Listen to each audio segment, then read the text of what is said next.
ये कहानी है एक ऐसे लड़की की जिसे महीनों तक बेसमेंट में कैद करके रखा गया। उसके साथ क्या क्या हुआ सुनकर दिमाग झन्ना जाएगा। आखिर ये लड़की इस मुश्किल में कैसे फंसी और क्या बच भी पाएगी। कहानी की शुरुआत में हम एक मीरा नामी लड़की को देखते हैं जो शाम को जॉगिंग कर रही थी। उसका घर शहर से दूर बिल्कुल एकांत जगह पर था। दरअसल उसके हस्बैंड शहर की भाग दौड़ भरी जिंदगी से उब चुके थे, इसीलिए उन्होंने ये आलीशान घर इन खूबसूरत वादियों में बनवाया था। वैसे ये कपल काफी अमीर है, पर हमेशा से ऐसा नहीं था। मीरा के पिछले कुछ साल बड़ी मुश्किल भरे गुजरे थे। पहले उसे ब्रेस्ट कैंसर हुआ था। शोवर लेते समय वो उसी गांठ को चेक कर रही थी। हालांकि अब वह पूरी तरह से ठीक हो चुकी है और कैंसर से उबर चुकी है। ये सब उसके पति हेनरी की बदौलत मुमकिन हो पाया। उसका पति हेनरी उसके इस मुश्किल घड़ी में हमेशा उसके साथ खड़ा रहा। आज शाम वे बाहर डिनर पर जाने वाले हैं। दोनों अपने मोबाइल फोन घर पर ही छोड़ गए ताकि उनका समय बिना किसी रुकावट के एक दूसरे के साथ बीत सके। वे पिछले 12 सालों से एक दूसरे के साथ हैं। इन 12 सालों में कभी भी उनके बीच कोई बड़ी लड़ाई या खटपट नहीं हुई। हालांकि एक कमी हमेशा महसूस होती है, बच्चों की।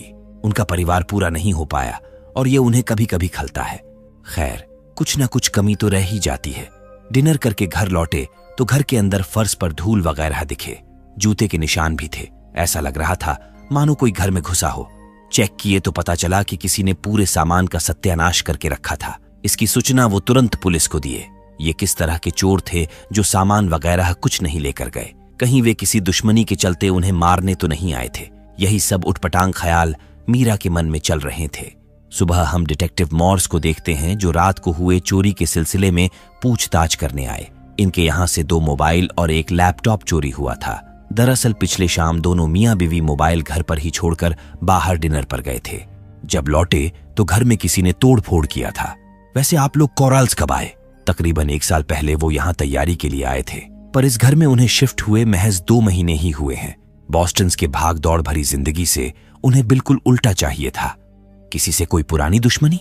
ऐसा तो कोई दुश्मन नहीं था जो उनके घर में घुसकर तोड़फोड़ करे। ज्यादा कुछ चोरी नहीं हुआ। इससे मामला जाती दुश्मनी का ही लग रहा था।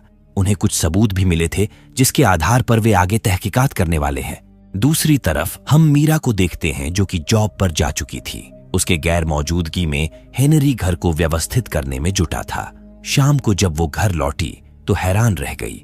दरअसल हेनरी सब कुछ ठीक कर चुका था क्योंकि जल्द ही वो गृह प्रवेश के बाद की पार्टी रखने वाले थे। रात को जब ये दोनों गहरी नींद में सो गए तो कोई दोबारा इनके प्रॉपर्टी में घुस आया। उनके सीढ़ियों पर चढ़ने की आवाज साफ सुनाई दे रही थी, जिसके चलते मीरा के नींद में खलल पड़ी। जब वो उठी तो घर में लाइट नहीं थी, जबकि इनके पास तो डीजी है। वो फौरन हेनरी को उठाई। खिड़कियों पर पानी देख उसे लगा कि बारिश वगैरह के चलते बिजली उड़ गई होगी। बाहर जाकर डीजी चेक किया तो किसी ने पूरे घर का कनेक्शन काट दिया था। वे बंदे उसके घर में ही थे। हेनरी घबराकर तुरंत मीरा की तरफ भागा। तब तक उन लोगों ने मीरा के हाथ पैर मुंह वगैरह बांधकर बेडरूम के फर्श पर छोड़ दिए थे। पता नहीं उन्हें क्या चाहिए था। वो यहाँ इस घर में कुछ तो ढूंढने में लगे थे। उनसे किसी तरह छिपकर हेनरी ने गमले से पिस्टल निकाला तो मीरा की आंखें फटी की फटी रह गईं। दरअसल उसने सपने में भी नहीं सोचा था कि हेनरी घर में गन वगैरह भी रखता होगा। तभी उनमें से एक ने हेनरी को देख लिया। अगले पल उस पर झपट पड़ा। किसी तरह हेनरी उनको झटक कर मीरा को साथ लिया और ऊपर भाग निकला। बेडरूम में जाकर दरवाजा लॉक कर लिए। हालांकि ये परमानेंट सोल्यूशन नहीं है। वे जल्द ही दरवाजा तोड़ देंगे। उन्हें बालकनी से कूदकर भागना होगा। हेनरी ने मीरा को कार की चाबी थमाकर नीचे कुदा दिया। तब तक वे दरवाजा तोड़कर हेनरी को दबोच लिए। मीरा जैसे तैसे करके कार तक पहुंची। इतने में अंदर धड़ाधड़ 2 गोलियां चलने की आवाज आई। लगा कि उन्होंने हेनरी को गोली मार दिया, लेकिन ऐसा बिल्कुल नहीं था। असल में हेनरी उनको भगा भगा कर मार रहा था। एक को तो उसने मीरा की आंखों के सामने ही गोली मार डाला। मीरा के लिए यह समझना बड़ी मुश्किल था। आखिर वो 12 साल से साथ है, पर हेनरी का ऐसा रूप उसने पहली बार देखा था। 3 लोगों को गोली मारने के बावजूद भी वो शांत कैसे रह सकता है, मानो कि कुछ हुआ ही न हो। वो इस बात से भी नाराज थी कि उसने घर में गन क्यों रखा था, जबकि उसी गन के चलते तो वो बच पाए, ये बात वो समझ ही नहीं रही थी। तभी डिटेक्टिव मॉर्स अपने कलीग के साथ यही आ धमके। घर में घुसने वाले लोगों की पहचान हो चुकी थी। तीनों ईगल पॉइंट के लोग थे। टाउन के दूसरे कोने में एक गरीब बस्ती है, उसी बस्ती में इनका घर है। तीनों पेशेवर मुजरिम थे जिन पर ड्रग्स चोरी, छिनौती वगैरह के तमाम केस चल रहे थे। 2 तो मौके पर ही निपट गए, लेकिन उनमें से एक जिंदा था। हालांकि उसकी भी सिचुएशन क्रिटिकल ही थी। फिलहाल वो सेंट मैरीज के आईसीयू में भर्ती है। किस्मत अच्छी रही तो वो कुछ बताएगा। डिटेक्टिव मॉर्स को जहां तक उम्मीद थी, वे उनके घर पर चोरी करने के इरादे से ही आए थे।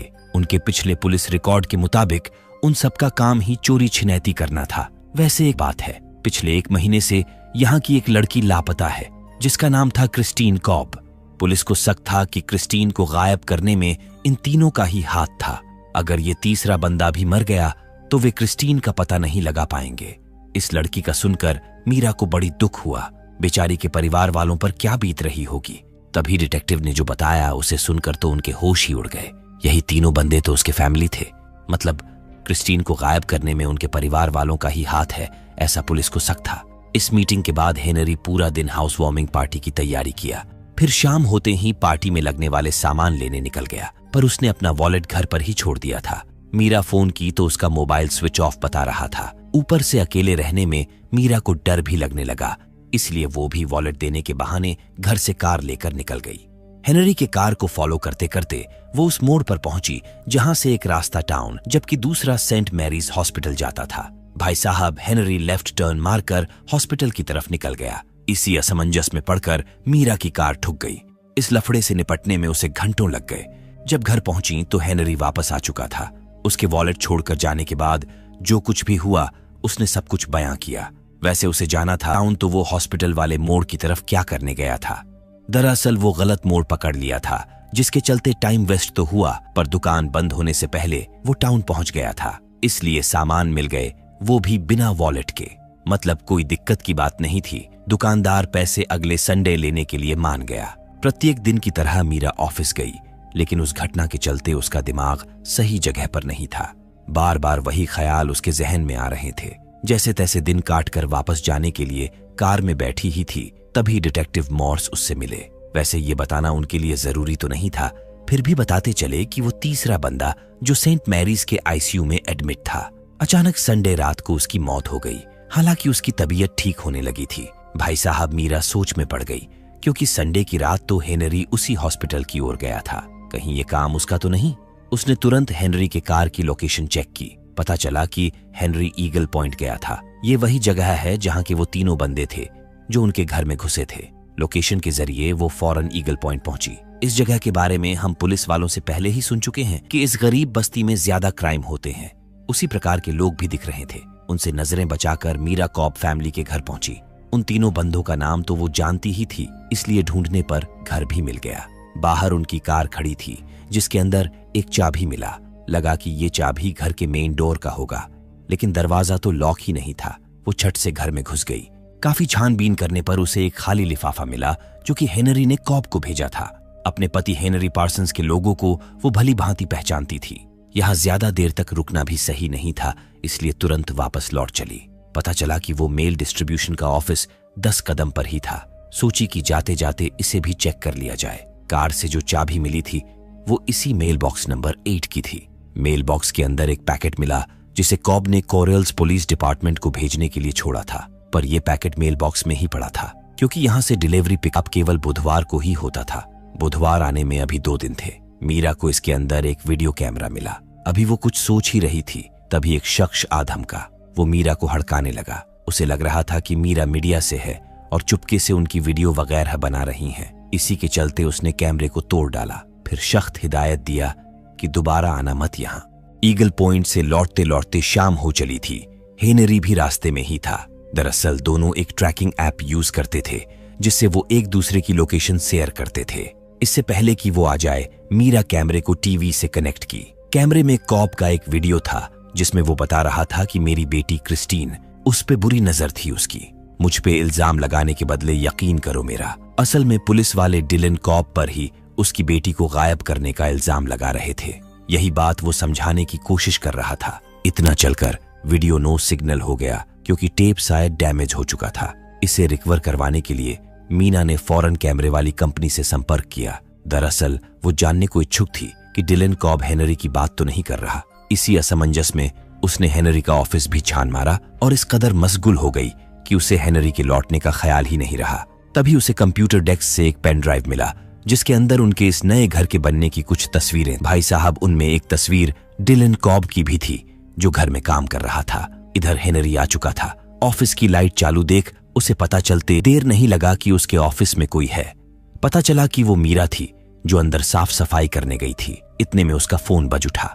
दरअसल उसने अपना फोन और डिलन कॉब के मेल का लिफाफा जल्दबाजी में अंदर ही छोड़ दिया था। किसी तरह उसने लिफाफा छिपा तो लिया, लेकिन ट्रैकिंग ऐप ओपन होने की वजह से पकड़ी गई। हेनरी को पता चला कि वो उसकी ट्रैकिंग कर रही थी। खैर, उसने भी किया। मतलब उसे पता था कि आज वो ईगल पॉइंट की ओर गई थी। वो एरिया कुछ ठीक नहीं है, इसलिए उसे चिंता हो रही थी। मीरा बहाना बनाने लगी कि ऐसे ही मन बहलाने के लिए चली गई थी। डिनर वगैरह करने के बाद हेनरी जैसे ही गहरी नींद में सो गया तो वो चुपके से उठकर दोबारा उस पेन ड्राइव को ओपन की। पता चला कि एक फोटो में डिलन कॉब की बेटी क्रिस्टीन भी थी, जो कि 1 महीने से लापता चल रही हैं। तभी किसी के धबधबाने की आहट आई। शायद कोई बिल्ली वगैरह होगी, इसलिए मीरा ने उस पर उतना ध्यान नहीं दिया। आखिर चक्कर क्या है? पहले डिलन के फैमिली ने इनके घर को बनाने में काम किया। इस बीच डिलन की बेटी गायब हो गई। फिर वे उनके घर में घुसे। हेनरी ने सेल्फ डिफेंस में उनको मार डाला। उसे कुछ समझ नहीं आ रहा था कि आखिर सच्चाई क्या है। इसी असमंजस को दूर करने के लिए वो सुबह ही पेन ड्राइव को लेकर कोराल्स पुलिस स्टेशन पहुंच चुकी थी, लेकिन इससे हेनरी और उसके रिश्ते के बीच दरार पड़ सकता था।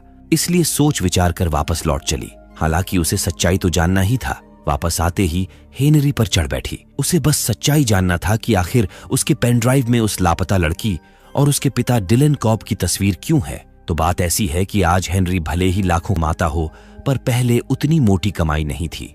सारे सेविंग्स मीरा के इलाज में खर्च होते गए। ऊपर से उन्हें लग्जरी घर भी चाहिए था, तो कम खर्च में घर बनवाने के लिए उसने डिलन कॉब को कॉन्ट्रैक्ट दे दिया। बाद में पता चला कि वो सही आदमी नहीं था। हर वक्त नशे में धुत होकर काम करता था। एक दिन उसकी बेटी किसी काम के सिलसिले में साइड पर आई तो वो उसे बेवजह पीटने लगा। इसलिए हेनरी ने उसे काम से निकाल दिया। ये तस्वीर उसी दिन की है। सिर्फ उसे काम से ही नहीं निकाला, बल्कि उसका पेमेंट भी रोक लिया। मतलब डिलन कॉब के अंडर में जितने मजदूर काम किए होंगे उन्हें भी पैसे नहीं मिले होंगे। इसी के चलते वो उनके घर में तोड़ फोड़ किए थे। उस दिन वे घर पर नहीं मिले तो अगले दिन दोबारा घर में घुस आए। उससे कुछ गलतियां लाजमी हुई है। आखिरकार सब कुछ जांचने परखने के बाद इन सब के लिए मीरा ने उसे माफ किया। इस चैप्टर को क्लोज कर आगे बढ़ने में ही समझदारी थी। मीरा के मन में शक का जो बोझ था वो भी हल्का हो चुका था। काम वगैरह में भी मन लगने लगा था। ऑफिस से घर लौटते समय उसे एक पार्सल मिला। दरअसल ये वही कैमरा था जिसे ठीक करने के लिए उसने भेजा था। हालांकि अब उसे इसकी जरूरत नहीं थी, क्योंकि हेनरी पर जो शक था वो अब दूर हो चुका था। उसने इस कैमरे को अपने कलीग को देने का ट्राई किया, लेकिन उसने मना किया तो वो वापस अपने साथ घर ले ली। आज की रात उनके यहाँ हाउस वार्मिंग पार्टी थी, जिसकी तैयारी वगैरह किए फिर मेहमान आने शुरू हुए। इन्हीं गपशप के बीच मीरा की नजर न्यूज पर पड़ी। ये न्यूज लापता लड़की क्रिस्टीन की थी, जिसे गायब करने में पुलिस को एक आदमी पर शक था, लेकिन वो भी बेकसूर निकला। कोई तो है जो हाथ धोकर कॉब फैमिली के पीछे पड़ा हुआ है। आज उसी अज्ञात हत्यारे ने कॉब फैमिली के कुत्ते को भी मार डाला। भाई साहब, मीरा के मन में फिर से खलबली मच गई। वो हेनरी की नजरों से बचकर तुरंत कार में पहुंची।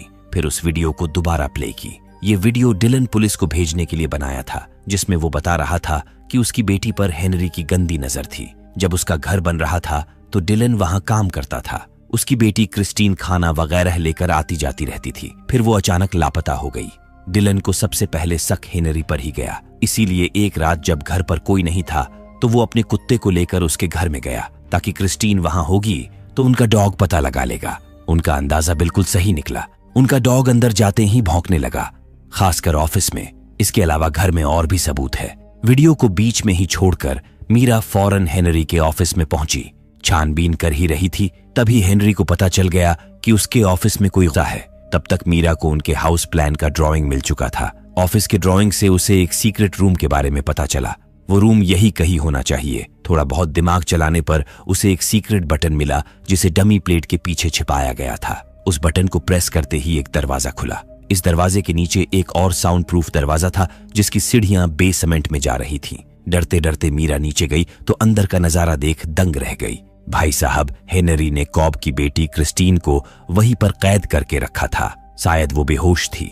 होश में आते ही वो इस कदर चिल्लाई कि मीरा का भी कलेजा दहल उठा। ये भी पता चला कि उस रात कोई बिल्ली नहीं, बल्कि क्रिस्टीन ही शोर मचा रही थी। मीरा किसी तरह समझा बुझाकर उसे चुप कराई ताकि मदद बुला सके। हेनरी आ चुका था। अपनी पोल खुलने के डर से उसने मीरा को भी कैद लिया। दरअसल वो शुरू से ही बीमार था। उसका मानना था कि हर किसी को उनके काम के लिए ईश्वर द्वारा चुना जाना है। जैसे कि मीरा नहीं चाहती थी कि उसे कैंसर हो, पर इसके लिए उसे चुना गया। सेम वैसे ही हेनरी को इस काम के लिए चुना गया है जिसमें अब वो भी उसका साथ देने वाली है। ये घर इस बिहड़ इलाके में उसने अपने इसी शौक को पूरा करने के लिए तो बनवाया था। मीरा लाख गिड़गिड़ाई लेकिन उसने उसकी एक नहीं सुनी। क्रिस्टीन के साथ उसे वही कैद करके चला गया। फिर बाथरूम में गिरने के बहाने पार्टी बंद करके सबको रुखसत किया। वही क्रिस्टीन महीनों से यहाँ कैद रहने बावजूद भी हेनरी को समझ नहीं सकी थी। वो हर रोज अंदर आता है, फिर बैट लेकर सामने वाली कुर्सी पर बैठता है और हर रोज एक ही बात कहकर चला जाता है। कहता है कि मैं बताऊंगा कल, पर आज तक उसका कल नहीं आया। पता नहीं किस प्रकार का सनकी है। भाई साहब, इतना सब कुछ होने के बावजूद वो मजे से संगीत का आनंद ले रहा था। तब तक मीरा जोर जबरदस्ती करके हाथ को खोल ली। फिर उसने क्रिस्टीन को भी खोल लिया। अब बस उसके अंदर आने का इंतजार था। जब वो अंदर आया तो दोनों भागने के लिए पहले से ही तैयार थी। मौका मिलते ही हेनरी का हाथ दरवाजे के अंदर कूच काच कर भाग निकली। हेनरी बिल्कुल समझ नहीं पा रहा था कि आखिर वो उसके साथ ऐसा कर कैसे सकती हैं। जब वो कैंसर से बेहाल थी, चल भी नहीं सकती थी, तब उसे बाथरूम ले जाना, अपने हाथों से नहलाना धुलाना, खाना खिलाना, हेनरी ने उसके लिए क्या कुछ नहीं किया। सोचा था कि इस ऐब के साथ वो उसे अपना लेगी तो सब कुछ ठीक हो जाएगा। हालांकि अब ऐसा लग नहीं रहा। उसकी ये बेरुखी उसे कहीं का नहीं छोड़ेगी। चिपते छिपाते आखिरकार उसने इनको ढूंढ निकाला। मीरा बीच बचाव करने आई तो वो सनकी उसे भी बेधड़क मारने लगा। डर के मारे क्रिस्टीन चिल्लाते हुए वहां से भागी, लेकिन भागकर जाएगी भी तो जाएगी कहाँ। इस पूरे बीहड़ इलाके में सिर्फ यही इकलौता घर था। उसकी चीख पुकार सुनने वाला यहाँ दूर दूर तक कोई नहीं। हेनरी झट से उसके बाल पकड़ा और बड़ी बेदर्दी से घसीटकर वापस बेसमेंट में ले जाने लगा। एक जो उम्मीद थी वो भी बेहोश हो चुकी थी। हालांकि कुछ मिनट में वो फिर से होश में आ गई। तब तक हेनरी वापस क्रिस्टीन को बेसमेंट में लेकर जा चुका था। फिर से उसके हाथ वगैरह बांध दिया। तभी मीरा अचानक पीछे से आई और जोरदार प्रहार उसके सर की, जिससे हेनरी का सर लहूलुहान हो गया। मरते मरते वो मीरा से पूछा।